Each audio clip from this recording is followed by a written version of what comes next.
अभी आज का अगर हमारा कुछ अच्छा होता है, अगर सीनियर सिटीजन्स की कुछ हमारी पेंशन में जो भी इनकी मांग है वो फुलफिल होती है तो सभी के लिए बेनिफिट्स है। तो नमस्कार दोस्तों, स्वागत है आपको हमारे YouTube चैनल में। आपको EPS 95 पेंशन के बारे में जानकारी देने जा रहे हैं, जो अभी 10 मिनट पहले की खबर निकल कर सामने आ रही है, वही आपको बता रहे हैं। तो बने रहे हमारी वीडियो में शुरू से अंत तक, आपको आज की ताजा खबर मिलेगी। जो बताया जा रहा है कि EPS 95 की मिनिमम पेंशन पर सरकार के लिए बड़ी चेतावनी। 7,500 रुपये पेंशन के लिए सरकार से मांग कर रहे पेंशन भोगी, जल्दी इस पर बड़ा फैसला लिया जाएगा। EPS 95 पेंशन भोगी न्यूनतम पेंशन को 7,500 करने की डिमांड कर रहे हैं। डिमांड को लेकर सोशल मीडिया पर काफी ज्यादा आक्रोश देखने की मिल सकता है। और श्रम जैसे प्रधानमंत्री मोदी और श्रम कार्यालय EPF इस मुद्दे पर पेंशन भोगियों की जो मांग कर रहे हैं कि हमारी पेंशन को बढ़ाया जाए, तो जिसमें सभी पेंशन भोगियों द्वारा कई वर्षों से कोर्ट याचिकाएं दायर होने के पश्चात भी पेंशन में भर्ती नहीं हो पाने की स्थिति में सवाल उठ रहा है। इसके लिए सरकार को पेंशन बढ़ाने के लिए कई प्रकार की याचिकाएं दायर कर रही है। तो जी हाँ दोस्तों, इसी प्रकार कई सालों का इसका इंतजार किया जा रहा है। अब जल्दी आपका इंतजार समाप्त होने वाला है। हालांकि अभी तक पेंशन भोगी लेकिन किसी प्रकार की खुशखबरी सामने नहीं आई है। कई सारे बुजुर्ग पेंशन भोगी वेतन वृद्धि का इंतजार कर रहे हैं।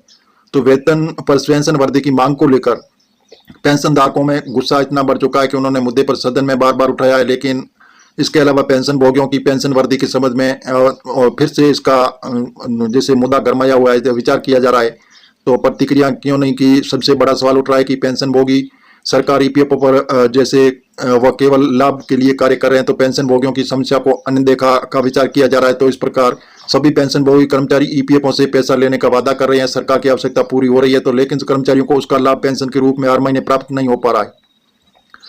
तो जी हाँ दोस्तों, इसी प्रकार कुछ निराशा आपत्ति आज जाहिर की है, जिसमें अनुसार दुर्भाग्य की बात है कि जैसे EPS 95 के अंतर्गत सेवानिवृत्ति न्यूनतम पेंशन 1,000 रुपये का, हालांकि ये फैसला सरकार ने अब बताया जा रहा है कि संभावना है कि कमेटी के अंदर आपकी पेंशन बढ़ाई जाएगी, लेकिन सरकार इनकी अभी हाल फिलहाल कोई पेंशन बढ़ी हुई नहीं है। EPS 95 पेंशन भोगियों की न्यूनतम पेंशन 7,500 करने की डिमांड फिर से एक बार गंभीर विशेष बन चुकी है। हालांकि पेंशन भोगियों को गुस्सा भी निराशा भी मीडिया पर देखने को मिल रहा है, क्योंकि डिमांडों को सुने और जल्दी इस पे हालांकि मुद्दे पर कोई श्रम मंत्रालय की प्रतिक्रिया आने की बाकी है। और बेसब्री से इंतजार भी कर रहे हैं कि हमारी EPS 95 पेंशन कब बढ़ाई जाएगी। लेकिन सरकार ने आश्वासन दिया कि जल्दी इसी माह के अंत तक आपको ब्याज का पैसा और बढ़ी हुई पेंशन मिल सकती है।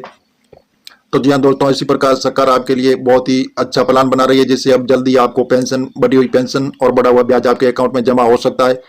हम मीडिया आधारित आपको बता रहे हैं, सरकार से अभी हाल फिलहाल ऐसी घोषणा नहीं हुई है। आप ऑफिशियल वेबसाइट पर जाकर इसकी जानकारी ले सकते हैं। और मिलेंगे नई जानकारी के साथ। नए और पहली बार तो चैनल को सब्सक्राइब कर लीजिए, ताकि इस प्रकार की नई जानकारी सबसे पहले आपको मिलती रहे।